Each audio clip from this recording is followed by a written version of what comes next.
En el libro de Apocalipsis, capítulo 2, hay 7 mensajes a diferentes iglesias del Asia Menor de aquel tiempo.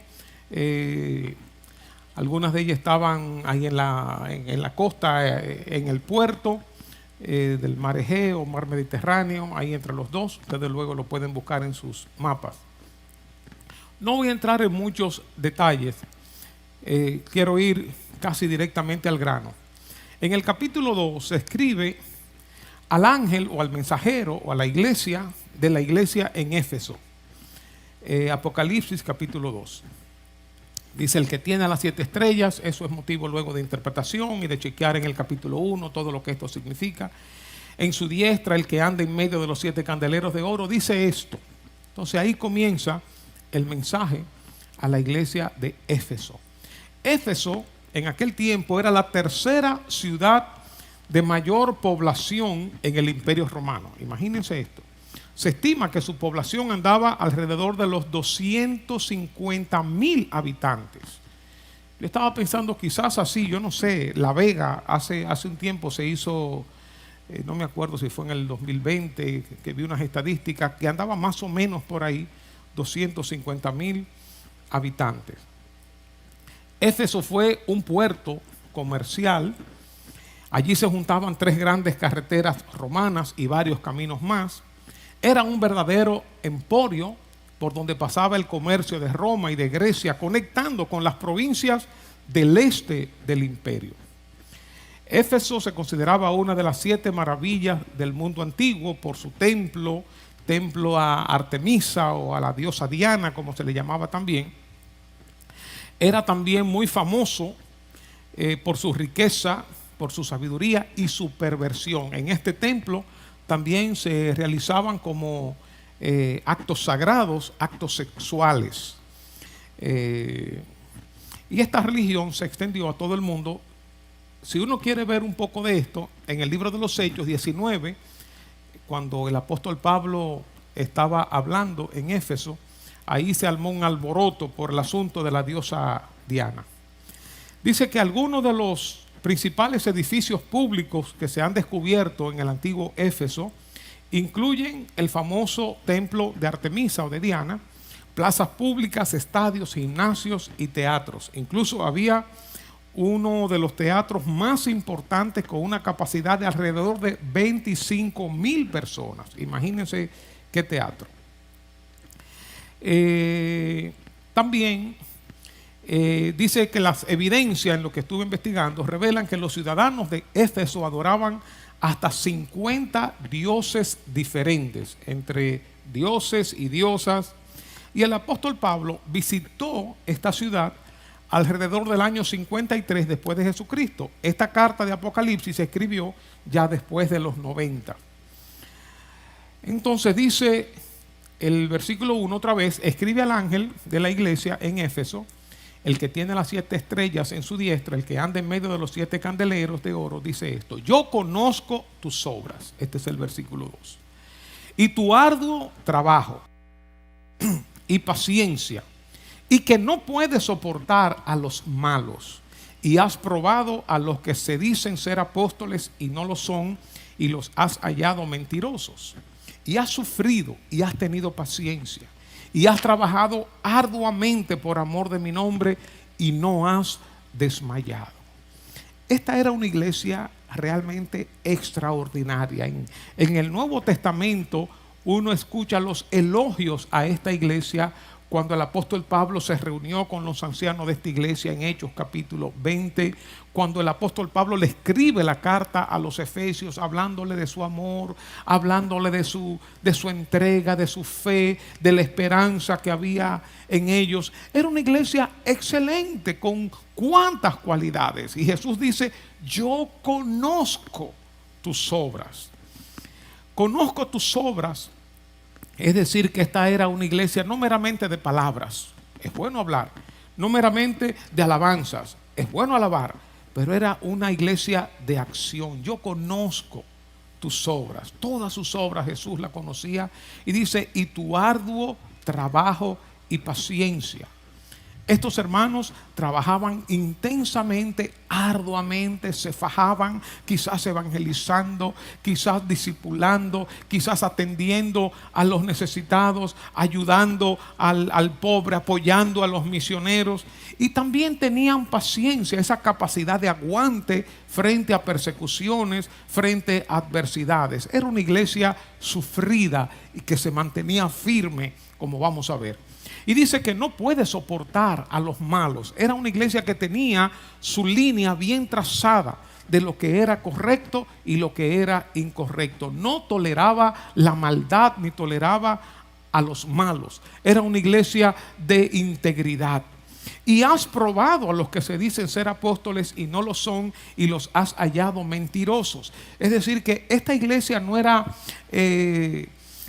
ingenua, que cualquier persona venía y le engañaba, daba una palabra y le engañaba, como ocurre hoy en día, ¿verdad? Que viene cualquier apóstol, entre comillas, pastor, líder, profeta, entre comillas, alguien con cosas raras y fácilmente engaña y trastorna la fe de algunos, como hablábamos este jueves, cómo nuestra fe es debilitada en diferentes circunstancias y por diferentes situaciones. Escucha este mensaje del jueves acerca de los enemigos de la fe.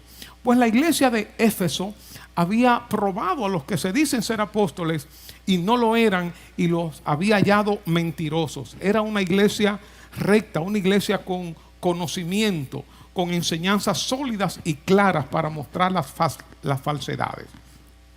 Dice el versículo 3, y ha sufrido. Una iglesia sufrida, aguantadora, probablemente algún tipo de persecución, de menosprecio, de burla, de rechazo, de discriminación.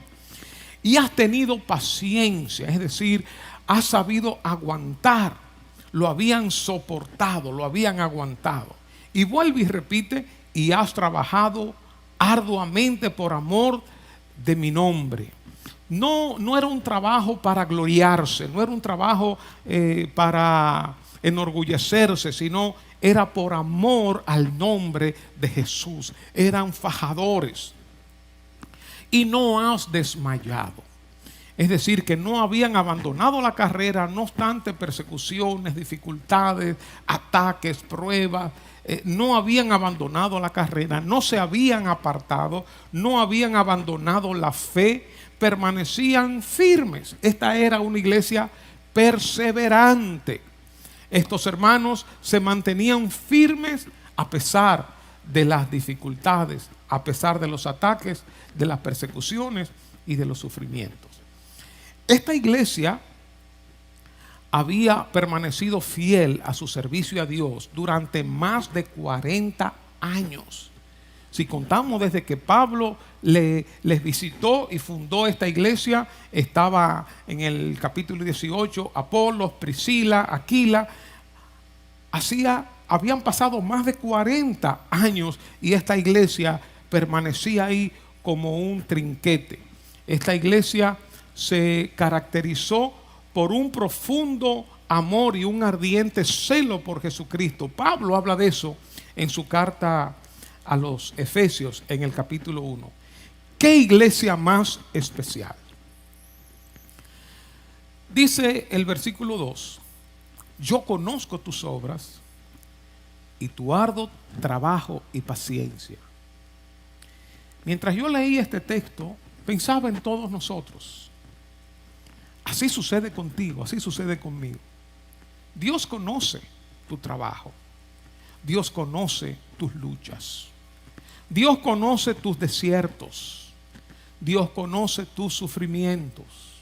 Dios conoce tu servicio, tu entrega, tu perseverancia. Dios conoce todo. Yo veo aquí unas palabras por parte de Dios de ternura, de cariño, tanto a esta iglesia como a todos nosotros. Tú has atravesado y nosotros hemos atravesado en lo personal, en lo familiar, como congregación, en nuestros trabajos, en nuestra salud. Hemos atravesado por luchas, por dificultades. Sin embargo, gracias a Dios nos hemos mantenido firmes porque Dios nos ha sostenido. Y Jesús te quiere decir hoy, yo conozco tus obras. Nadie me tiene que hablar de tu corazón. Nadie me tiene que hablar de tu generosidad. Nadie me tiene que hablar de tu servicio. Nadie me tiene que hablar de tu paciencia, de la capacidad de aguante. Yo conozco tus obras. Son palabras de ternura por parte de Jesús hacia ti. También son palabras de ánimo, palabras de reconocimiento, que aunque nadie sepa, aunque nadie se haya enterado de tu trabajo, aunque nadie se haya enterado de tu sacrificio, de tu labor, de lo que tú estás haciendo, con la fatiga con que estás enfrentando las diferentes situaciones, Dios se ha dado cuenta. Nada escapa a los ojos de Dios. Dios, dice la Biblia en Hebreos, no es injusto para olvidar nuestra obra, nuestro servicio de amor. Dios recompensa. Un día Dios va a recompensar toda obra nuestra. Aunque tú estés calladito, calladita, aunque nadie te vea, Dios te está viendo. Y Él te dice hoy, yo conozco tus obras. Yo conozco tu fatiga, yo conozco tu arduo trabajo que has estado sosteniendo, que has estado aguantando, que has estado sufriendo. Aunque nadie sepa de tu amor, de tu entrega y de tu fidelidad, Jesús lo ha visto todo, lo conoce todo. Jesús lo sabe todo y lo aplaude todo. Y dice en el versículo 4, pero tengo algo contra ti, tengo contra ti que has dejado tu primer amor. Es decir, que en una ocasión ellos tuvieron ese primer amor y lo habían dejado. Y uno se pregunta, ¿en qué consistía este primer amor? ¿Cómo era que lo habían dejado? ¿Cómo lo habían perdido? ¿Qué había pasado?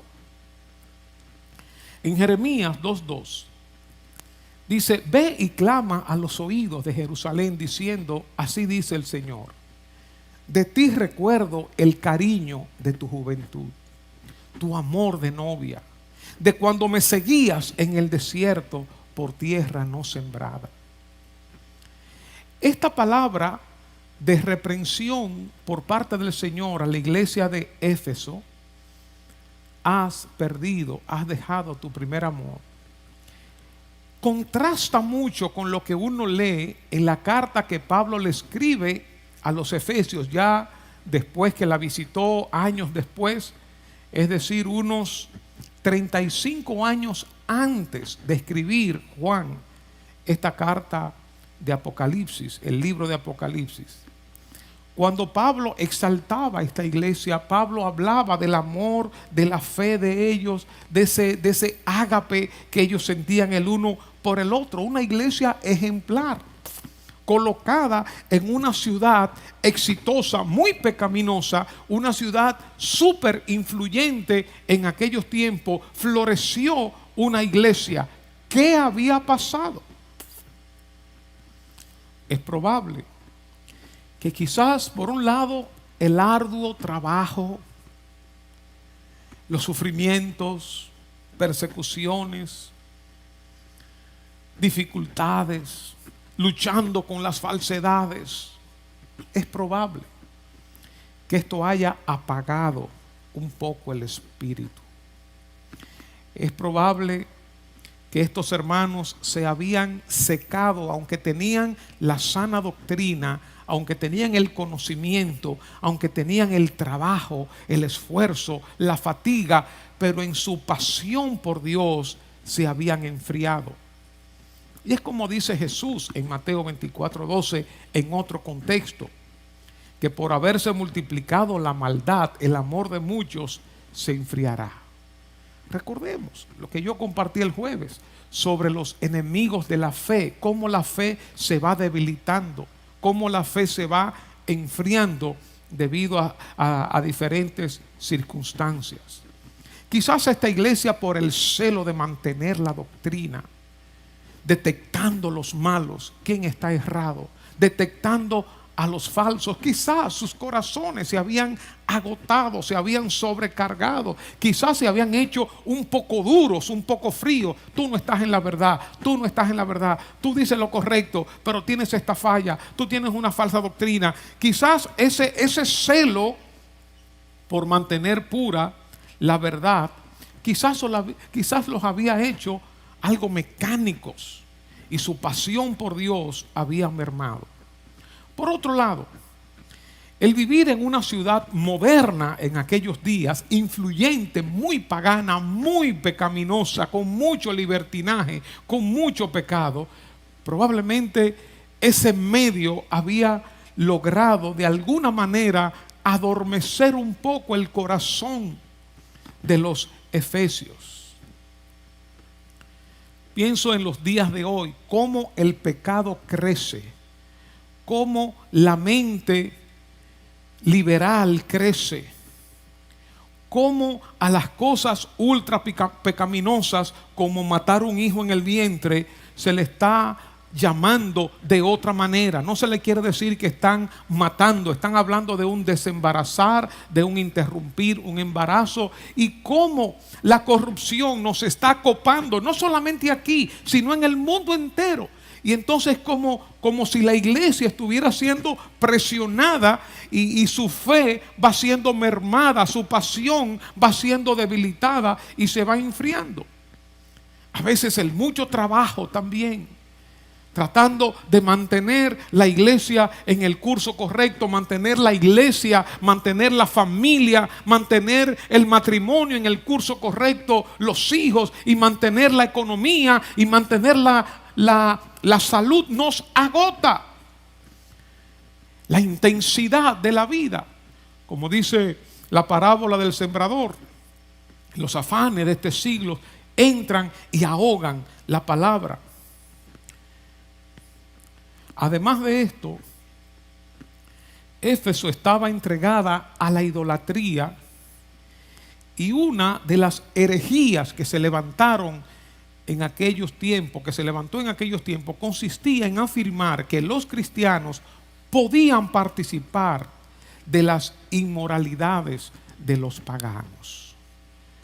Como que nada es nada. A mí como que se me parece tanto a los tiempos actuales, como que nada es nada. Uno es cristiano, pero hay cosas que están aconteciendo a nuestro alrededor y como que todo es gris. No es ni blanco ni negro, no hay unas fronteras, no hay unos límites, nada nos delimitan lo que es la pureza, la santidad, el amor a Dios, sino como que todos andamos en zonas grises. Por otro lado, ya después de 40 años, esta iglesia, también se dice que había surgido una generación nueva. Todavía obviamente quedaban de los anteriores, como nosotros tenemos 30 y pico de años largos como iglesia, y está surgiendo y ha surgido una nueva generación, aunque quedamos algunos de los ancianitos que, ¿verdad?, que estamos todavía paraditos y estamos firmes, ¿verdad? Aunque vayamos casi alcanzando a Matusalén, ¿verdad, Mesina? Lo estamos alcanzando, pero estamos firmes con la ayuda de Dios. Había surgido otra generación, probablemente que se había dejado permear todavía más, aunque mantenía principios, mantenía trabajo, mantenía valores. Quizás por todas estas razones combinadas, estos cristianos habían dejado su primer amor. Y al yo leer esto me da un santo temor, porque yo digo, ¿no me podría ocurrir a mí también que uno enfocado en el trabajo, en el servicio, en mantener la embarcación hacia adelante, mantener la familia de manera correcta y el sustento y la lucha por la vida, no puede pasarme esto a mí con los problemas laborales, los problemas en la universidad, problemas en la escuela, las injusticias de la vida, las cosas que pasan? ¿No pudiera esto pasarme a mí también, que yo llegue a enfriarme, que mi corazón llegue a endurecerse, que mi fe comience a apagarse? ¿Qué significa dejar el primer amor? Dejar el primer amor significa no vivir en la sencillez de la fe que vivíamos antes, en el temor de Dios que vivíamos antes. Dejar el primer amor implica dejar esa pasión con que seguíamos a Jesús antes, que parecíamos locos, que vivíamos buscando su voluntad para todo. tratando de agradarle en todo, obedeciéndole en todo, sirviéndole, amándole. Estábamos como Marta y María. Nosotros éramos las Marías a los pies de Jesús, amándole, escuchándole. Estábamos dispuestos a dejar cualquier cosa por amor a nuestro Dios. Antes de elegir las materias en la universidad, primero veíamos el horario de los cultos. Y una materia que nos chocara con un horario de culto, eso lo cogíamos para después, o nos sacrificábamos y lo cogíamos en otro horario. Había una pasión, una devoción por amor a nuestro Dios. Estábamos dispuestos a padecer lo que fuera por amor a nuestro Rey. Cuando sufríamos injusticias, o éramos discriminados o burlados, o en cualquier situación difícil, en primer lugar íbamos a Dios a clamar. En medio de cualquier enfermedad, de cualquier problema económico, de cualquier problema familiar, laboral, en nuestros estudios, inmediatamente nos tirábamos a ayunar, a orar, a clamar, a buscar inmediatamente el rostro de Dios. Dependíamos de Él. Por eso, por diferentes circunstancias, para muchos parece que hemos perdido ese primer amor. ¿Qué es lo que está ocupando el centro de nuestras vidas? El primer lugar de mi corazón, de mi mente. ¿Cuáles cosas han entrado a nuestros corazones en el día de hoy y han desplazado nuestra devoción primaria, nuestra pasión, nuestro ardor por Jesús? No es que hemos dejado de ser cristianos, somos cristianos. Pero ahora somos cristianos no tan fanáticos, somos cristianos entre comillas un poco más maduros, somos cristianos con menos intensidad, somos cristianos más sociables, nos comunicamos mejor con el mundo y nuestra pasión por el Señor ha mermado. Vivimos en un mundo muy competitivo, un mundo donde hay un pleito por el dinero, las posiciones, los placeres, los estudios, los doctorados, la maestría, la educación, el progreso, los negocios, las posesiones, la imagen, la popularidad. ¿Qué me está desviando de mi pasión por Cristo?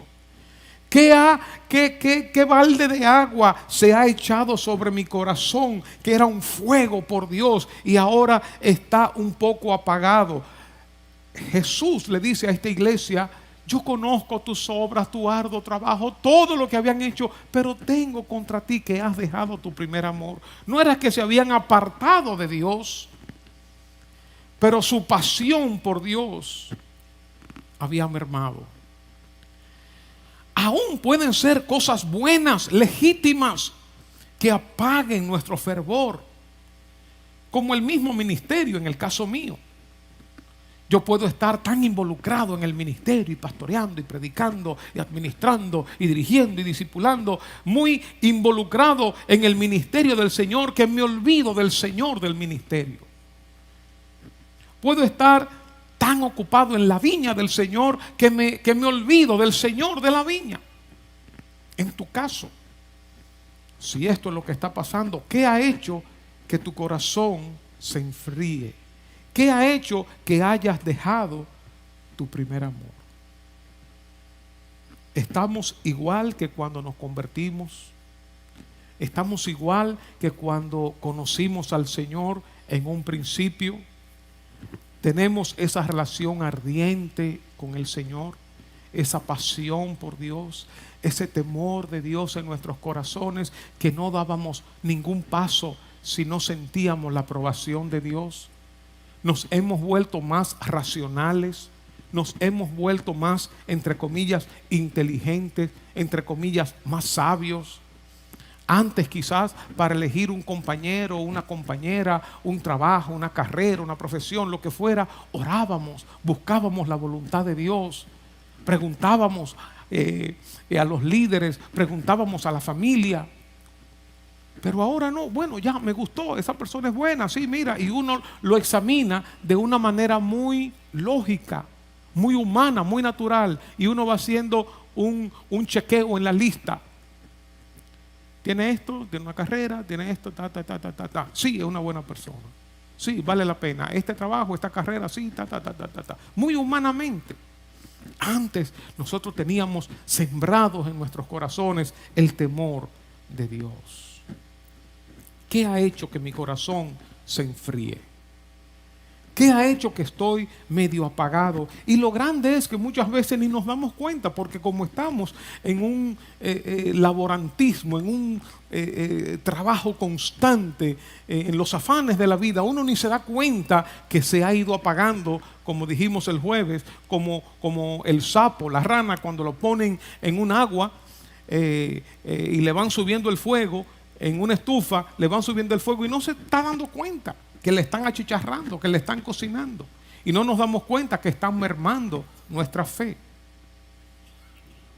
¿Qué hacer? ¿Queremos volver al primer amor?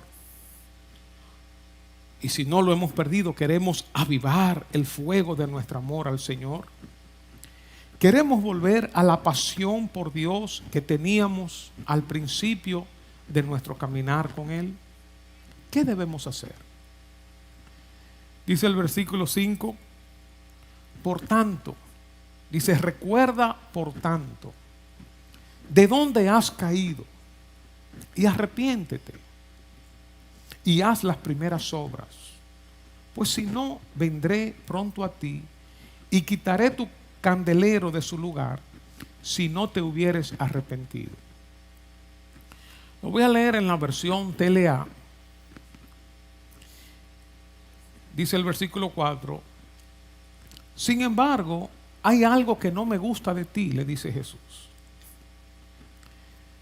Y es que ya no me amas tanto como me amabas cuando te hiciste cristiano. El versículo 5 dice, por eso, acuérdate de cómo eras antes y vuelve a obedecer a Dios. Deja de hacer lo malo y compórtate como al principio. Hay algo que no me gusta de ti. Ya no me amas tanto como antes, como al principio. Acuérdate de cómo eras antes. Vuelve a obedecer a Dios. Deja de hacer lo malo y compórtate como al principio. Ahí está la solución. Muy sencilla, muy práctica. Y no te sientas culpable, mi hermano. Perder el primer amor nos ocurre a muchos en un momento dado de la vida. No es para pasar paño tibio sobre esto, pero esto ocurre. Se ha perdido el primer amor. Es una situación lamentable que uno como que se separa de Dios, pero sin importar cuánto nos hemos alejado de Él, aún tenemos la oportunidad de regresar al primer amor y volver como al principio, meterle leñas al fuego y que esa hoguera comience a quemar, comience a subir como al principio nosotros la teníamos. Eso es posible. Y aquí están en este texto 4 pasos. 4 pasos. Acuérdate de cómo eras antes. Vuelve, 2, a obedecer a Dios. 3, deja de hacer lo malo. Y 4, compórtate como al principio. Recuerda. Acuérdate de cómo eras antes. La Biblia nos dice aquí que el primer paso es recordar. ¿Cómo era que tú estabas cuando tú comenzaste en tu caminar con Cristo? ¿Cómo tú eras? Recuerda, tienes que hacer memoria. ¿Cómo tú eras cuando comenzaste en tu caminar con Cristo? Recuerda cómo era que tú tenías, cómo te conducías cuando tenías el primer amor. ¿Con qué frecuencias tú buscabas a Jesús? ¿Cuál era tu actitud al ir a la iglesia? ¿Cuál era tu forma de orar, tu tiempo de orar, tu actitud al leer la Biblia? Cuando leías la Biblia, ¿cómo te sentías cuando hablabas a otros de Cristo? ¿Qué hacías sirviendo al Señor? ¿Cómo estaba tu corazón? Lo primero es recordar. ¿Cómo estábamos? ¿Dónde estábamos? ¿De dónde fue que caímos? Después que hayas recordado cómo te sentías cuando entregaste tu vida a Jesús, entonces toma nota de la situación de ahora. ¿Cómo te sientes ahora? ¿Te has vuelto un poco religioso? ¿Te has vuelto un poco práctico, frío? Vienes a la iglesia, diezmas, ofrenda, predicas el evangelio, pero todo como un compromiso un poco mecánico. Haz una comparación entre antes y ahora. No para que te sientas mal, no para que te condenes, sino para que te sirva de inspiración y anheles volver a esa misma conexión que antes tú tenías con Dios. Y luego haz una oración. Confiesa tus pecados ante Dios si has pecado. Confiesa tus deslices delante del Señor. Él sabe todo. Pero Él quiere ver nuestro arrepentimiento y nuestro deseo sincero de cambiar. En tu oración tú puedes pedirle: Señor, yo quiero volver a sentir ese primer amor por ti. Yo quiero volver a esa etapa. Y que Él te dé la perseverancia para mantenerte firme. Recuerda. El segundo paso que dice este verso es: obedece, vuelve a obedecer a Dios. Las cosas no nos van a salir bien cuando cumplimos meramente con nuestros deseos humanos, carnales. Es diferente cuando seguimos los preceptos, los mandamientos, los anhelos de Dios. El seguir a Dios no nos esclaviza, al contrario, nos libera. Y Dios sabe lo que es mejor para nosotros. Por eso nos habla de obediencia. Vuelve a obedecer a Dios. Cuando tú obedeces a Dios, comienzan a abrírsete los caminos. Cuando tú obedeces a Dios, las bendiciones de Dios comienzan a llegar sobre ti, aunque haya prueba y aunque haya dificultades.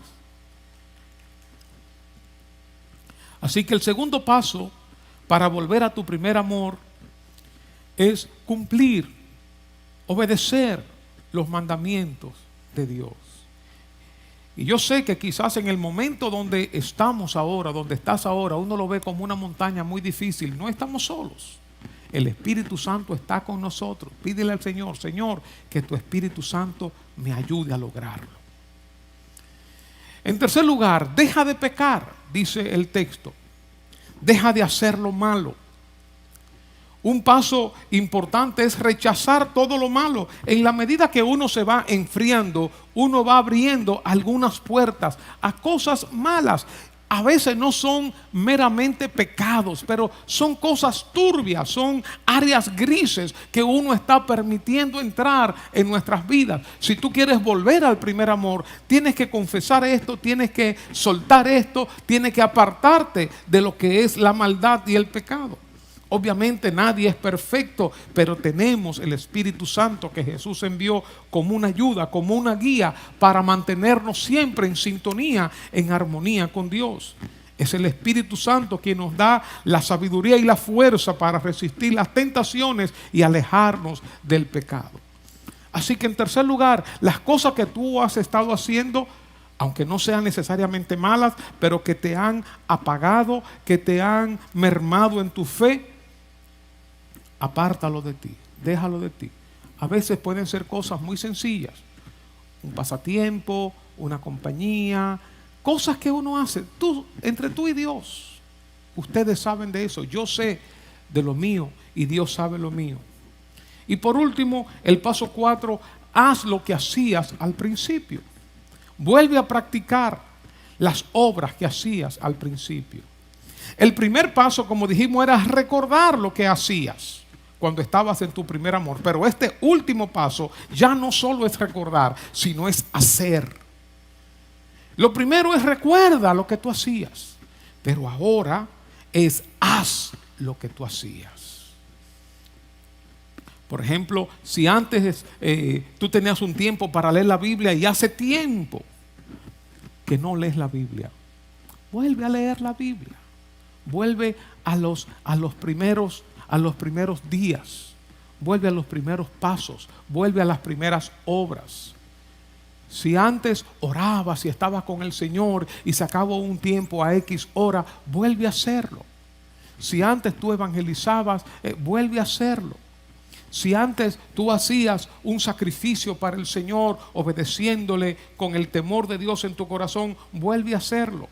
Si antes, cuando tú tenías un problema con alguien, un tipo de enemistad, de malentendido, tú ibas y lo resolvías de inmediato, aún fuera dentro de tu propia familia, porque tenías el redarguir del Espíritu, tenías el temor de Dios en tu corazón. Pero ahora ya, como que el corazón está un poquito duro, está un poquito frío, y tenemos un altercado con alguien en el trabajo, en la universidad, en la escuela, en la familia, en un vecindario, y uno sigue caminando como que ya uno sabe manejar eso.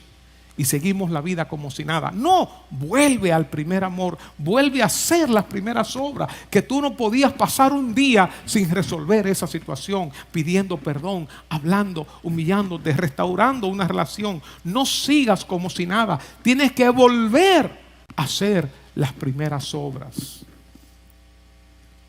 Que tus acciones sean un reflejo de cómo Dios actúa en tu vida. Estos son los 4 pasos que debes seguir para lograrlo, para volver al primer amor. Recuerda de dónde caíste. Recuerda lo que tenías antes. Obedece, vuelve a obedecer a Dios. 3, deja de pecar, deja de hacer lo malo. Y 4, haz lo que hacías al principio. La última parte del texto dice, pues si no, dice Jesús, si no lo haces, y esto a mí me da mucho temor, vendré pronto a ti y quitaré tu candelero, quitaré tu luz de su lugar, si no te hubieres arrepentido. Me da un santo temor, porque a veces uno piensa, y yo que me muevo entre muchos líderes, uno piensa como que uno se puede dar muchos permisos para hacer, para decir, para escuchar cosas. Y uno piensa como que uno tiene una libertad. Jesús dice, si no lo haces, hay consecuencias. Si queremos mantenernos en una vida que desagrada a Dios, vamos a sufrir las consecuencias. No creamos que nos vamos a salir con la nuestra. Dios no puede ser burlado. Todo lo que el hombre sembrare, eso también segará. Dios nos ama y Él es misericordioso, pero también es fuego consumidor, es un Dios justo. Y fíjense que aún después de este versículo 5, en el versículo 6, esta iglesia es tan especial, era tan especial, que Jesús le dice, pero tienes esto, vuelve y le da una nota positiva, que aborrece las obras de los nicolaitas, las cuales también yo aborrezco. Más cosas positivas. No se sabe a ciencia cierta lo que eran esta secta de los nicolaitas. Hay algunas deducciones, interpretaciones, no vamos a entrar en eso, pero era algo negativo. Una falsa doctrina, falsa conducta, y ellos aborrecían eso. O sea, Jesús vuelve a remachar con cosas positivas. Y el versículo 7 concluye, el que tiene oído, oiga lo que el Espíritu dice a las iglesias. Lo que el Espíritu dice a las iglesias. Al que venciere, le daré a comer del árbol de la vida. El grupo puede ir subiendo. El cual está en medio del paraíso de Dios. El que tiene oído, oiga lo que el Espíritu dice a las iglesias. Yo creo que esta es una llamada de atención a nuestras vidas, comenzando conmigo.